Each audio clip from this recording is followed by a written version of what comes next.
Today we are going to historic perspective of democracy के बारे में हम जानेंगे। क्या इसका हिस्टोरिक टर्म था, कैसे डेमोक्रेसी आई, क्यों, कौन से वर्ड से ये है, क्लियर हुआ। तो हम चलते हैं। The term democracy originated from Greek word demos which mean people and kratos meaning power, यानी लोगों की शक्ति। So democracy mean the government by the people.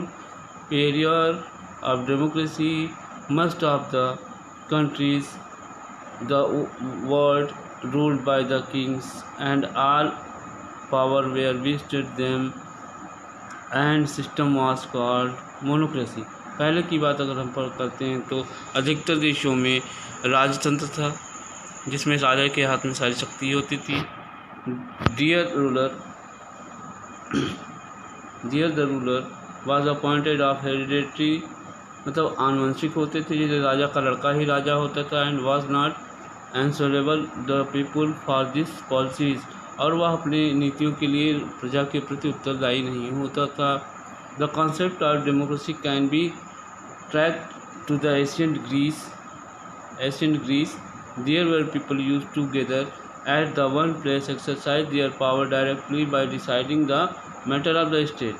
मतलब डेमोक्रेसी की शुरुआत ग्रीस से हुई, जहाँ पे लोग इकट्ठा होते थे और अपनी शक्तियों का प्रयोग करते थे और राज्य के मामलों को क्या कहते थे, डायरेक्टली सॉल्व करते थे। It was called direct democracy. इसे क्या कहते थे बेटा, डायरेक्ट डेमोक्रेसी कहते थे। This type of democracy was possible in those days as the state used a very small, but with the gradual increase the size of population of the political units it's become impossible to arrange for the large number of people assemble at the one place to discuss the matter concerning them। जैसा कि ये बेटा जो direct democracy थी ये छोटे जगहों पे ही संभव थी, छोटे स्टेट में है। लेकिन अब जैसे जैसे जनसंख्या बढ़ती गई तो अब यह संभव नहीं हो पाया कि वो कहीं एक जगह होकर अपने मामलों को सॉल्व कर सके। It was at the time the concept of representative democracy, जिसका बेटा क्या लेके आए हम लोग, रिप्रेजेंटेटिव डेमोक्रेसी लेके आए, प्रतिनिधि वाला। जैसे हम लोग MLA चुनते हैं, MP चुनते हैं ना इलेक्शन में, हर 5 साल पे जो होते हैं।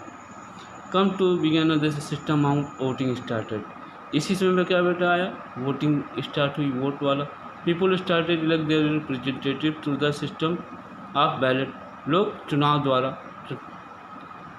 बैलेट द्वारा, चुनाव पत्र द्वारा लोगों प्रतिनिधि को चुनने लगे। We shall now study this why it is popular in most country. अब इसे पढ़ेंगे हम लोग, ये अन्य कंट्रियों में पॉपुलर क्यों हुआ।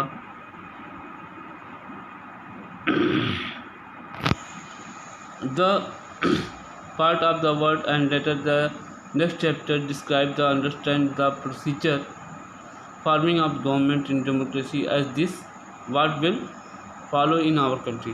मतलब कि हम ये अन्य देशों में कैसे मशहूर हुआ और आगे चल के हुआ क्या, ये अगले चैप्टर में हम पढ़ेंगे।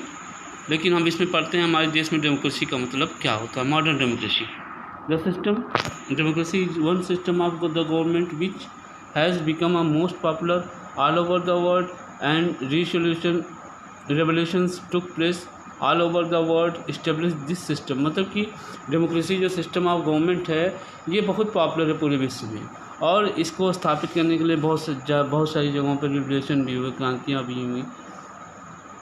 In democracy, the sovereign power rests the people representative different religion, color, caste and gender. In a democracy, commonly said, ballot substitute to the bullet। मतलब कि बैलेट ने बुलेट को पीछे छोड़ दिया। It is because the system where people change the ruling power by the mean of voting out of the government। अगर कोई सरकार ठीक से काम नहीं करती तो उसे लोग वोट दे के हटा देते हैं। Normally every person who have adult citizen of the country have to write the vote। कोई भी अगर अपने देश का एडल्ट सिटीजन है तो वो वोट दे सकता है। This is known as one man one vote is also called one man one vote को हम लोग क्या कहते हैं बेटा, यूनिवर्सल एडल्ट फ्रेंचाइज, ठीक है बेटा, क्या कहते हैं, दिस इज नोन एज, क्या कहते हैं, इसमें पढ़ते हैं normally every person who adult citizen of country has to right to vote. This is known one man one vote, and it is also called universal adult franchise. This form of government is called democracy. इस तरह वो जो सरकार चुनते हैं उसे democracy कहते हैं. Do you know Bhutan is a small country in Indian neighborhood. Change the government's format from the absolute monocracy to multi-party government in democracy in 2008 में भी भूटान में भी क्या आ गया बेटा, डेमोक्रेसी आ गई. आगे देखते हैं. अब main characteristics of the democracy. Main characteristics democracy की क्या है, रिप्रेजेंटेटिव, इलेक्टेड रिप्रेजेंटेटिव होते हैं, मतलब कि हम लोग जो भी रिप्रेजेंटेटिव हैं उनको चुनते हैं. In democracy representative elected by the people make a law and form the policies of the government. All adult citizens have right to participate, vote in the election. In India, voting age is 18 year. Bharat में vote देने की उम्र क्या बेटा, 18 से है, 18 year. Free and fair election war held regular interval. यहाँ निष्पक्ष चुनाव एक रेगुलर इंटरवल पे कराए जाते हैं. The people have to right to remove the government from the power of next election if they not satisfy their with its performance. मतलब अगर सरकार अपने कार्यों से लोगों को संतुष्ट नहीं करती तो उसे अगले इलेक्शन में लोग हटा देते हैं. अब इधर क्वेश्चन है बेटा, ठीक है, ये क्वेश्चन आप सॉल्व कर लेंगे. पहला क्वेश्चन क्या है देखते हैं आप लोग को. In which form of government people elect their representative democracy में होता है. Difference between the direct and indirect form of democracy. Different मतलब डायरेक्ट डेमोक्रेसी कहाँ हो सकती है, छोटी कंट्री में होती है, पॉपुलेशन जहाँ कम हो वहाँ हो सकती है, और रिप्रेजेंटेटिव इनडायरेक्ट डेमोक्रेसी जहाँ ज़्यादा जनसंख्या होती है वहाँ होती है. From where did democracy originate of Greek है, ये जानते ही हैं. Why was the direct democracy possible in earlier time. क्यों संभव था, क्योंकि जनसंख्या कम थी, लोग छोटे छोटे देशों में बटे हुए थे, जिससे डायरेक्ट डेमोक्रेसी वहाँ होती थी. How do the people elect their representative in representative democracy. Universal adult franchises द्वारा अपनी सरकार को वो चुनते हैं. What do you understand by the universal adult franchises, अभी मैंने आपको बताया है. और उसके बाद बेटा इसका सेकंड होता है रूल ऑफ द लॉ. मतलब इसमें डेमोक्रेसी में क्या होता है बेटा, इसमें कानून का नियम होता है. किसके में शासन किसका होता है, कानून का. अंदर characteristics is that the ensure rule of law. Law is supreme and everyone equal in the eye of law. No one above the law. मतलब कोई भी कानून के नज़रों में सभी लोग समान हैं, कोई उससे ऊपर नहीं है. You must realize why the opposed people in monocracy and dictatorship unite to revolt the choose the democracy. Democracy gives the people choice of freedom to choose the people who will govern them. मतलब कि इसी से इसकी यही quality थी जिसमें लोग अपने हमारे पर शासन कौन करेगा ये चुन सकें. यही क्वालिटी के कारण क्या कहते हैं डिक्टेटरशिप और मोनोक्रेसी को हटाया गया. It give equal right to citizen which help the development of their personality. ये सारी चीज़ें ऐसी थी जिससे द्वारा उनकी डेवलपमेंट पर्सनालिटी क्या हो जाती थी, डेवलप हो जाती थी. अब आगे देखेंगे.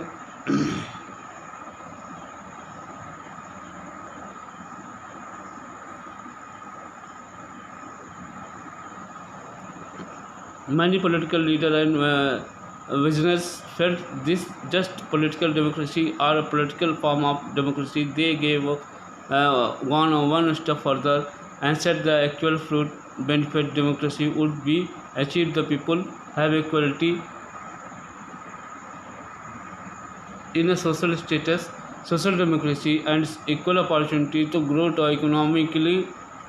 Thus, these aspects also become a essential part of the democracy as the people should not discriminate against within the country. मतलब ये सारी चीज़ें ऐसे हुई जैसे वो आर्थिक रूप से मजबूत हुए, उन्हें सामाजिक डिस्क्रिमिनेशन नहीं करती थी, आर्थिक रूप से उन्हें समानता मिली और उन्हें अपने देश में कोई असमानता नहीं मिलती थी.